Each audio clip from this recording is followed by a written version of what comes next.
జీవితం ప్రశాంతంగా సాగిపోతున్న సమయంలో ఒక్కసారిగా ఒక పెద్ద తుఫాను వచ్చి పడింది. చుట్టూ ఉన్న ప్రపంచం నిశ్శబ్దమైపోయింది. ఇకంతా అయిపోయింది అని అందరూ చేతులెత్తేసిన తరుణం అది.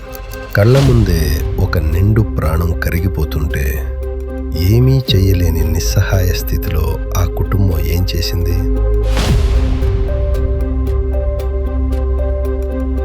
ప్రతి శ్వాస ఒక యుద్ధంలా మారిన వేళ ఎవరూ ఊహించని ఒక మలుపు తిరిగింది. నిరాశలో మునిగిపోయిన ఆ ఇంటికి మళ్ళీ వెలుగు ఎలా వచ్చింది? అందరూ వెనక్కి వెళ్ళిపోమన్న చోట వీరు ముందడుగు వేసి ప్రాణాన్ని ఎలా నిలబెట్టుకున్నారు?